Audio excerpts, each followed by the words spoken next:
Hector. Okay, you're right.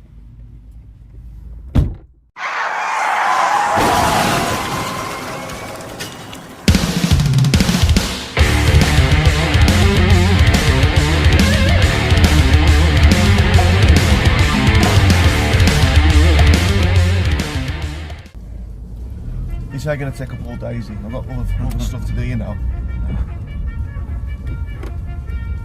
We won't take up too much, mate, don't worry. Hey, mate. So, am I right to ask you a few questions? Well, that's what I'm here for, isn't it? It seems like you've been around forever. Looks like you've been around forever. Do you want to say? How long you been wrestling? How long you been in the game? I started training, then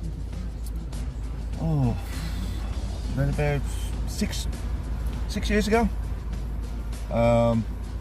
It wasn't me who wanted to start training. Okay. It was George. Right, okay. And I used to take him every Tuesday and Saturday. He used to get in the ring and train, and I got talking to Mad Dog, and I said, "Oh, I wish this was around when I was our age." Yeah. I said, "It's too late for me to do anything like this now." Yeah. I said, "It's never too late. Come and have a go at one of the sessions and see what you think." So I went to my first session. Just took out my bumps like everybody else has to do when I start. And I jumped in the ring and ran the ropes. Got home, my back was stinging. I looked in the mirror and I had rope burns all down my back. You still do as well? I do, yes, yeah. But it didn't put me off. Went the following week, did the same. Is that the key? Is it like, you know, if you want to do it, it's that going back the next time? Yeah. It's not, you know, anybody can go first time and just see what the crack is, but I think if you come back time and time again, that just shows persistence. Yes. Is that what it was with you? Is it just because you want? I wanted to do it. I really wanted to do it. What was it that drew you to it? Was it the moves? Was it the being chucked I've around? always was been. it the pain? What is it? I've always wanted to be a wrestler. I've always wanted to do it. Ever since I was knee-high to a grasshopper. Okay. I broke my collarbone when I was 2 years old, jumping on my brother trying to do wrestling. I used to wrestle in the living room with my other brother, and then I used to sit down and watch it with my dad, World of Sports, with the football results coming along the bottom of the screen. Okay. I've loved it. I've loved it. So was the World of Sport? Was that your first? Oh yes. Was that your first memory? Can you remember what you was watching? Who your favourite wrestlers? I can't remember what the first match I ever watched, because I was about 5 or 6 when I started watching it all the time. But I always remember who there was. You had, you know, Johnny Saint, Marty Jones, number 1. Fit Finlay, Skull Murphy, Cyanide, Sid Cooper, Cat Weasel, and then you had the big guys like Big Daddy, Giant Haystacks, King Kong Kirk, and our very own Scrubber Daily. I was scared stiff of Giant Haystacks and Scrubber Daily. Scared stiff, especially when I splashed somebody. I used to cringe and go into a little ball. I don't want to watch this, Dad. Can you put something else on? But I used to like watching all aspects of the wrestling, especially when there was a battle royal. Everybody that I used to love. A lot of action. I used to like that. When I was younger, there wasn't now such gyms like what PWL have got now. Okay. I spoke to Bob Barrett and I've spoke to Keith Myatt and Scrubber. Yeah. It was hard to get into back then. Yeah. They used to, like, there's a story going around like Pat Roach. I'm sure Bob said it was Pat Roach who used to slam people on the concrete to see if they come back the following week. There was nothing like I didn't. Don't forget, back then there was no such thing as internet. You know. So stuff wasn't advertised, wasn't readily available. Nothing in the papers or anything. Yeah. And if it was wasn't word of mouth, or just it was. That's what it was. But if it weren't for George breaking our double bed at home, and I'm saying to my wife, he wants to have lessons. We'll find him lessons. Yeah. Even if I go drive miles, I'll take him. Yeah. But that nearly didn't happen. He went the first lesson. He went to have a look the first time. Right. I got him up the following Saturday. Come on then, kid. Yeah. Time for. I don't want to go, Dad. And there's me thinking, no, son, you've got to go. Come on, you've got to go. I want to, you know. But he got into it, and look at him now. One of the best young kids Definitely. coming through. One of the best referees we've got. And there's a cheeky little sod to go with it. Is there any sort of modern day stuff? Because I know you know your modern day stuff as well. Yeah. It ain't just you know when you was a kid. You know, you've watched it. You know, your entire life. What sort of stands out to you in like the modern era? And I say modern era. You know, you can go back as far as the early '90s. Bret Hart. You know, Shawn Michaels just breaking. I could give back further than that. Like, I remember. So what is your? Obviously, you've been through different eras. Yeah. So what is your standout matches or people in them different eras? Because obviously wrestling changed. Yeah. It's changed a lot over the years, and it's changed. It's had a different audience, and it's appealed to different people. The internet for me is ruining wrestling. Okay. Ruining what wrestling's about on the telly. Too many spoilers. Too many keyboard warriors. You used to tune in to watch a show where you didn't know what was going to happen. Now you got the spoilers on the internet. Yeah. I'm not keen on what today's wrestling on the television's about. Okay. You just rather turn up to a show and just be like, wow. Like you're going to see a comedian, you know all the jokes. Yeah. You wouldn't go, would you? Of course, yeah. That's how I feel. But my earliest thought of the American style of wrestling was when World of Sport was being phased out because it would move from the evening slot to the lunchtime slot. Well, nobody was watching it. Oh, right, okay. And WWF, as it was known then, before the Panthers got involved, they used to show an hour every month on a Saturday dinner time. And one of the first matches I watched, there was two matches I watched. One featured Hulk Hogan, and the other one was the Art Foundation versus the Bulldogs. My God, there were steel chairs being thrown, chucked over the top rope, everything. Now, me and my dad more than me, we loved it, absolutely loved it. And then it progressed onto like Sky. So I pestered my dad. I was in my mid-teens now, 20s. Dad, let's get Sky. I'll pay for it. Let's get Sky. Yeah. And every Friday night when Monday Night Raw used to be not shown. Well, it wasn't live then, was it? Yeah. We used to sit down. I used to have a cable running from the telly downstairs, so my mum could watch Casualty or whatever was watching downstairs. And me and my dad upstairs, 10 till 12, watching Monday Night Raw. You know, you got Brutus the Barber Beefcake. I used to like him. Yeah. I was gutted, absolutely gutted, because ITV used to show an hour during the week, during the night. So I used to get my dad to set the VHS, put the tape in, watch it, and I'll get up every morning, and 9 times out of 10 I was always late for school because I've got to watch that wrestling. And one of the matches what they advertised for the following week was Brutus Barber Beefcake. It was one of the big faces at the time against Bad News Brown. Okay. And I kept saying to my dad, well, if he puts him to sleep, what hair is he going to cut? Is he going to cut his beard off and everything? Right. So I'm there racing to watch it. And I lost a contract to WWF, and it was WCW. And I was watching it, and it says WWE. Yeah. And they must have shown 3 Ric Flair matches, a couple of Sting matches, just to entice you in.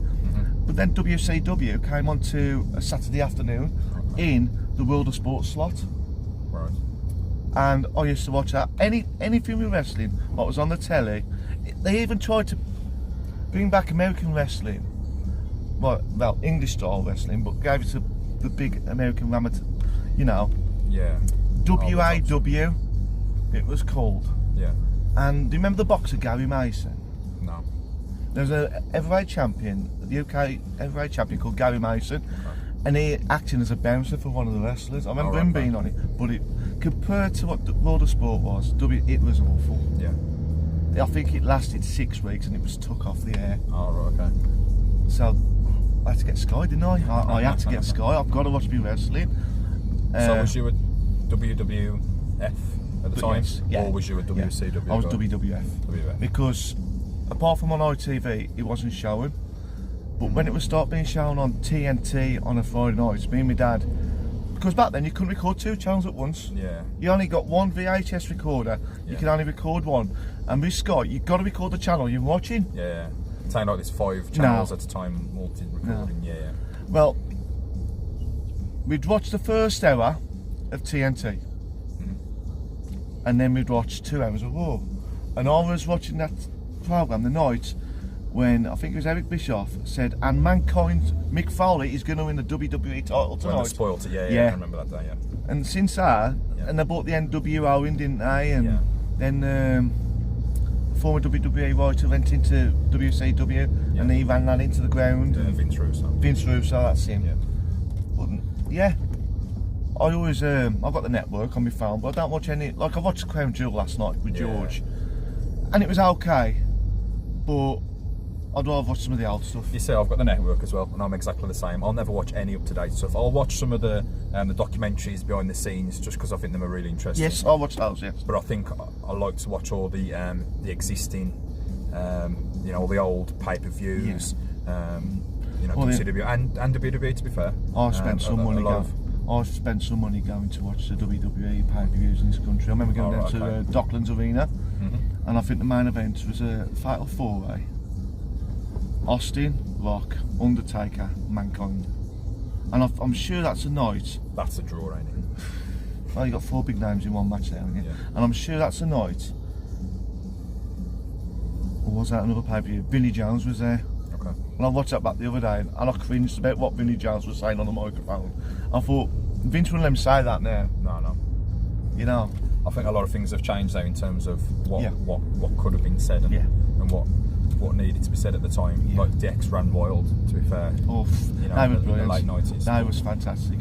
And then everybody done the DX chop, didn't they? But then DX come back in 2006, I think, something like that. And I thought that was good. I thought that was good. It wasn't. They didn't push the boundaries like there wasn't allowed to, was there? I haven't been a big fan of the WWE since the likes of Stone Cold, The Rock, DX, Kurt Angle.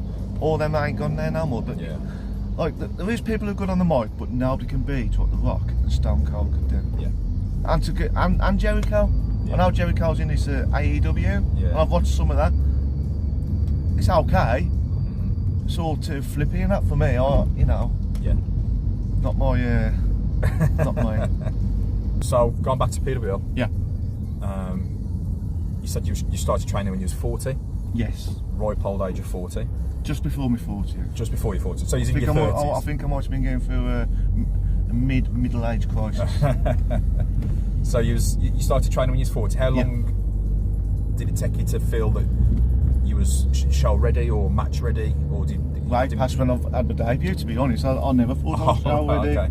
Did Mad Dog come to you and say, look, yes, this is what he did. For months I kept pestering him. Okay. Matt, there's a venue by me, Warsaw Wood Club. I reckon you can fill that. And he booked the club. And I said, well, let me know when you're postering, I'll show you the best places to put the posters up and everything. And he said, well, I want to ask you something. I went, go on. He went, do you want to make your debut? I went, what? Are you sure? He said, yeah, I'm going to do a rumble. Well, yeah, of course I do. Yeah. Did you think he was ready? You wanted to be? I wanted to be ready. Did you think he was? I didn't think I was. Okay. But obviously, Matt's been in the business how long? Yeah. He knows when somebody's He wouldn't ready. put you in somewhere in a position where you wouldn't be able to cope with it, so. And you got to think of a gimmick. Already got one. Army bloke. Okay. The reason I chose Is this Army because of Sergeant Slaughter, or is this? No. I didn't want to wear the tight clothing. Okay. Because at my age I had a belly, and no. Right. Okay. So I didn't tell Matt that. I didn't tell Matt that. Okay. But me and George was talking, and I said, "Oh, well, good for an army bloke, you know. Why not?" Yeah. And I said, "Think of a name, George. Come on." And we was talking. Sergeant Fury. We had other names chucked in, like somebody said. What could have you been called? Well, when we was postering, Matt asked me, and then we got Danny and Cal was with us postering as well. And I don't know which one it was, Danny or Cal, come up and said, "How about Private Suplex?" Me and Matt just looked at him. You what? No. That's a good name. I like that. No. Before I made my singles debut at Warsaw Wood, I was on the front page, the old front page of the Express and Star. Oh, was that when I think you had George on? I had George on your shoulder. Yeah. We tried to recreate that photo a couple of years ago. Given a couple of years, it'd been me on his shoulders. But yeah, front page of the Express and Star. Yeah. We was in the Midland Chronicle, the Advertiser, and then we were back in the paper a couple of days after the show. Okay. Yeah, what I could keep myself because I should have found up the Express and Star, because any photos I take, Yeah. they could pass it on to you. Yeah. But again, front page of the Express and Star without being charged for murder or anything. It's the first, isn't it? Somebody from Walsall Wood being. So I made my debut at Walsall Wood in the Rumble. I must have had. Was you booked as a face or a I was heel? booked as a face. Yeah. Booked as a face. I must have had about 60 people who bought tickets off me because I was debuting. there. Okay. That was my PWL debut. My singles debut. So how did you win the Rumble? Did you win the Rumble? I won the Rumble. You won the Rumble on your debut? On my debut. You've got a bit of a knack for these Rumbles, haven't you? That's easy, isn't it? I had Matt Dog come up to me. He said, Sarge, we've got an outdoor show coming up in Telford. Do you fancy doing a Rumble? Yeah. I said, no problem. I said, I'd bring George. George is just like how I was with my dad. Yeah. Anything with wrestling, Yeah. he wants to go. Yeah. The whole family come and said, yeah, we're going to have a day. Like, I don't know if you've ever done Telford. Telford's a good day out. You know, they have singers on the drinks and everything. And so I got there, and Matt wasn't there. Matt was on his way. The ring was set up. And CJ Rose was there. I've got to have CJ a big heads up because he's the one who helped me out early on. Okay. And he said, "Hi Sarge." I went, "All right, Siege. You on first?" I said, "No, I'm only here for the Rumble." He goes, "No, you on first. You're going on with me. So get ready. And Okay. I'll meet you in the ring." And I looked at George, and he's laughing. He's laughing his little head off. How long did you have to prepare for this? When did the show start? 15 minutes. Okay. So as soon as I got changed, I was in the ring, Then, and I went on with CJ. I've come out the ring. He went, "What are you doing?" I went, "Getting changed now. I've had a match." He said, No. You've got more matches. Plus you've got to go and because Dennis was running like he normally is. Yeah. You got to go and referee that match now. So I'll get in. I won't bother going in the ring. Referee. Yeah. Come back. By this time, Matt Dog had turned up. He went, "Right, Sarge, I want you to go on with Big Paul there." Okay. So I went on with Big Paul there. I thought that was it. Yeah. And then I went on with Carson Bailey. And the funny thing was, there wasn't even a bloody Royal Rumble. And I pulled him up over this a few years ago, and he just smirked, as if to say, "There was never going to be a Rumble. I just wanted you there to see how you got on." Because you wouldn't have, you probably wouldn't have turned up if you'd have thought you'd have had. I would have done, but I'd have been really nervous. Really nervous. But my singles, proper singles down on a PWL show, was at Walsall Wood Club, and I did wrestle CJ Rose. Okay. Absolutely packed Walsall Wood was. You are the PWL longest reigning Money in the Bank trophy holder. Don't forget that. Okay. That's very important. There you go. You just put the words right in my mouth. So when is the perfect opportunity? Because how long have you held it now? 2 years? Coming up to 3. 3 years. So when, and I'm sure everybody is going to want me to ask this question, when is Sgt Fury cashing in this trophy to win his first singles PWL title? Right, drum roll. But you can use it as a tag. I'm sure you can't use it as a tag team. I don't want to have a tag team. Just want to do it on your own. Not after my last experience with that piece of dead wood as a tag partner. Who are you talking about? Mr. Selfie. Oh, okay. Carried him. All right. Absolutely carried him. But, I'm sure he'd beg to differ, but but what he wants to beg. Not bothered. He can stick all his sweets and his wet floor signs to one side. I ain't bothered. When I'm going to cash in will be May. Okay.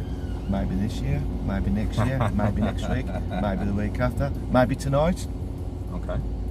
When I'm good and ready, when I see an opportunity to cash in, I will cash in. I've almost cashed in 2 or 3 times. Dressed in drag in one of them. I don't know what you want about. No. So You on about my niece? Well, was that your niece? That was my niece, Leandra. Right, okay. Yeah. I could see some like family resemblance. I Yeah. One too, sure. Yeah. No, that's my niece. That. Oh, I'm sorry. I I don't thought know that about was- dressing in drag. I thought That's that gone was over my head. That has. Oh, sorry. How dare you? I thought that was your dress. No. Okay, I was a bit worried about you for a time. No. Any titles in mind that you'd like to cash in on? Again, confidential. Obviously, you want to go for the big one, don't you? Of course, yeah. But Mr. Babbitt's got that at the moment, and Bob's a good mate of mine, and I don't want to go and upsetting him. Okay. And there's also the world title, Yeah. out there. Tamura. I believe Tamura's got the world title. Let's see what happens when he comes back. Okay. You know, Is this a spoiler alert? no spoiler. No spoiler. I'm just saying if, whats and maybes, not definites. Okay. But how I won the Money in the Bank was the Royal Rumble. Surprise, surprise. Yeah, I remember that match. That was when Hardcore Holly come. that's right. Because I actually went to that show. It was my first PWL show I went to. Really? Yeah. I took my daughter, and it was Leo Addison and Hardcore Holly in the main event. Great match. Great match. Leo's come back and his chest is all illuminated from all the chops that Hardcore is getting. Yeah, great. He likes it snug. He does like it. Bob likes it a bit snug. Nice bloke. I actually gave him a lift back to the hotel after that show, and some of the stories he's told me, which I won't repeat. It can't be repeated. No, but the you back about your first PWL show. My first PWL show. Again, I took George and my mate Richie, first ever one. They didn't know I was making the debut. Okay. Soon. Well, to be honest, I don't think I did. Anyway, it was Ultimo Dragon. The first time he came over here, and he tagged with Mad Dog. Was this the All Active? It was against Tom Mason and Superstar Carlos, if I remember rightly. But there was one match in the middle of that. We had two other guys over. Slade Mercer. Who's he against now? You must forgive me. It's dementia. It's too many dodgy bumps, that is. Yeah, it is. Oh, Cameron Matthews. Slade Mercer. One of the best matches I've ever seen in the PWL. Yeah. Yeah. That's saying something. There's been some good matches, yes, hasn't there? yeah. Like got one of the best other good matches like was Tiger Singh versus Mad Dog. Two faces. You don't get that all the time. Yeah. Now I understand past weekend Mad Dog versus Leon was supposed to be a good match. Now Leon's a good kid. I hate to say it after he's super kicked me choice the last 2 weeks. But he's a good kid. Yeah. We've got some good young guns coming through. Forcing us Aldens out, mate. We got The future's we got to team up and get rid of them. That's a good Survivor Series. It is, It's ain't good against bad. Yeah. It's got to be Young against old. Old against young. Yeah, definitely. Age is just a number. So tell me, there's one other thing I want to touch on. Is you Yeah. and Superstar Carlos at the Town Hall Hacksaw Jim Duggan and Mad Dog Max. against Axel and Mad Dog. Tell me what, because I know we talked about this briefly on the night. Yeah. But tell me That's exactly what was going through your head, was going through your body. I don't know. Because obviously Hacksaw is you're a big fan I of Hacksaw, was. you've always been. Me and my dad, big Hacksaw Jim Duggan's fans. If my dad was still alive, he would be at every show I've gone to. Yeah. It would. Yeah. That's what you'd done when you was young. You know, it was you and your dad weren't watching. It was. Well, before Christmas, I had a match at a club in Birmingham, Okay. and it impressed the promoter. Obviously, Matt. And I was talking to him backstage. So I ran this idea past him because me and Selfie was in a feud. Yeah. I wanted to have a match with him at Donaldson Town Hall. He said, we'll put that on the back burner. I've got something else for you. How do you fancy wrestling in the main event? I went, what? I went, Axel Jim Duggan? Yeah. I went, definitely. Didn't even have to think twice. Definitely. But I remember that night. That was my debut as well. Yeah. Yes, it was. It was very, very brief. but it was a debut nonetheless. So Yeah. that venue was packed. It was. It was Upstairs packed. was packed. I went through my photos There the was other about day. 5,500 Yeah. at least, I'd say, in that room. See, any good photos anybody puts on fans on of me wrestling, I'll always save. Yeah. And there's one photo of me, and it's taken from the bottom, right by the ring, and I'm looking up, and then take it all in. And I looked up, and I thought, I've got to stop looking, because I'm going to be a bundle of nerves in a Yeah. minute. I was a bundle of nerves anyway, Yeah. but I got backstage after the match, and I just overcome emotion. But I've got to say, Axel is one of the most kindest, genuine, down-to-earth Yeah. guys I think you'll Yeah. probably ever. Yeah, there's a photo Ever meet. of us after, me and him both got our Yeah. hands round George's neck, Yeah. strangling him. And yeah, we've had him twice. He sold out Russell. Yeah. Russell Labour Club. It was standing room only at the back, Yeah. and it was like that. You couldn't move for Yeah. people standing up. But when we had him back, and I heard we was having him back, I said to George, I'd love to be in the main with him, Yeah. just jokingly. Yeah. And it happened, but George don't believe anything I say now, because when I first started it, like when we had Bushwhacker Luke over, I said, George, I'm tagged with Bushwhacker Luke. He said, am you? I said, yeah, because we both wear camo. And he believed me, and I told him something else as well. And That'd have been a good 6 months, to be fair, that would, if you got the other Bushwhacker over as well. Well, to be honest, now if I try and play him up now, he just looks at me and goes, yeah, I like that. He don't believe anything I say now. So did Axel have any feedback for you? Did he No. say anything? Because there was that many people there, we had to get him into the Because gym. you had to do his You signing. had to do the signing. Yeah. I shook his hand after, obviously, thanked him. Yeah. But the imports are really busy at the shows as well, because they've got to obviously prepare for the show, and then obviously any autographs and signings they've got to do afterwards. So. One thing I liked, I took his finish. The running clothesline, I took his finish. Yeah. And then I main evented the next town hall show, because we were supposed to have an import come over due to his flight issues or something like that. He couldn't turn up. So again, 6-man tag. The night Danny tripped up over the balcony and fell. All right, is that already done? Yeah. I thought it was, but a lot of people are saying that he jumped off. No, he fell. No, it just fell. He fell. He was running away from me apparently, and he ran too fast, and he just fell off. I think the I was on balcony. holiday that show, so I won there, so I didn't know what happened. He fell off the balcony. Did you chase him up the stairs, and then he ran? No, he just ran away before. Oh, did he just run away? Yeah, Oh, right, okay. And then he tripped up. yeah. He's dead clumsy, isn't he? He is, isn't he? So that's one final question. I'm a big Back to the Future fan. Yes. I know what's coming. If I had the DeLorean Yeah. parked on the car park Yeah. right now, we both got in there, Yeah. you could go anywhere, anytime. Yeah. Wrestling or in your own life. Yeah. The offer's open. It hasn't got to be in wrestling. It can be any time. Obviously in your lifetime. I don't want you to go back to the caveman era where you belong, but in your lifetime, where would you go? And why? At what point would you visit your younger self? First thing I do. And what would you do? Oh, well. First thing I do, we get on in the DeLorean, I'll get back 30 odd years and smash it to pieces so I can start again. Okay. The Attitude Era. I love the Attitude Era.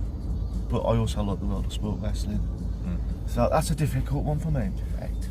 So in your lifetime, what would, if you could go back now as this person to a younger version of yourself, whether that's last year, last week, 20, 30 years ago, 40 years ago, at what point would you go back and do something or say something to you as a younger you? When I started this training. What would you say to yourself? Well, I'd like to have gone back earlier than that and said, get off your backside and have a look where there's wrestling going on. Okay.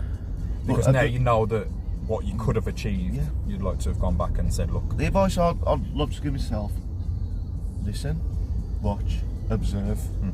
Don't try and run before you can walk. Yeah. The amount of times I've seen people come into our gym, I've done a few of them, I want to practice the RKO, and like, Mad Dog, I can do a wrist lock, can you do an headlock, can you do a takedown, can you do this? Don't practice all the fancy, get the basics right first. Like I remember going to a show and there was this young lad. No, everybody's young compared to me. This young lad, first ever match. I'm going to finish it with a splash off the top. He says, I said, if you get the chance, I'm you sure? He goes, yeah, I'm going to do it. Broke his wrist. Clever. Never practiced it before. Never practiced it. See, I think that's the thing. I think, you know, what you see on the telly and what you think you can do. Yeah. There's a safe way of doing everything. Of course there is, yeah. And if you don't know that safe way, yeah, then it's a dangerous, because you're not only putting yourself in danger, yeah, you're potentially putting that person who is your opponent. Yeah, but, of course you are. You know, you're potentially putting that person in danger. You know, you got to look after yourself. I wouldn't be bothered if it was self, I think James Denham can agree with me on that one. Yeah. But just take it all in. Or don't be afraid to ask. When I first started, like, it's like going to your first few lessons. It's like going to school, isn't it? You stay at the back, you be quiet, you listen, and you try and take in. Yeah. But the amount of people who don't go up to you and ask you for your advice. I've only been doing on shows 5 years. I don't see me as experienced. I still go up to Matt now. I still go up to Johnny Thunder. I still go up to Bob. I still go up to Mac. And I ask them their advice. Yeah. There's no shame in that. No, there isn't. I'd rather go out there with the advice I've had than go out there and do something wrong. Thinking that you know, really you know what to do. Yeah. Is there anything you want to say to the fans, you know? You know, I'll turn up every week and boo me as much as you want. As long as you don't cheer me, I ain't bothered. Boo me. Obviously, I've got to thank them more for coming out. After all, they're spending all their hard-earned cash, aren't they? They come week in, week out. Same faces there on the first 2 or 3 rows, week in, week out, booing me, shouting stuff at me. Keep bringing it on. Keep bringing it on. But most of all, the opportunity I've been given from the promoter, who obviously he's got his trust in me, and to the fans and to the wrestlers, thank you. Thanks for carrying this old fart for the last 5 years. I've been told to plug it. It's going to be 10 quid in my pocket. YouTube video, riding shotgun with Hector Martinez. Like, share, subscribe. Whatever.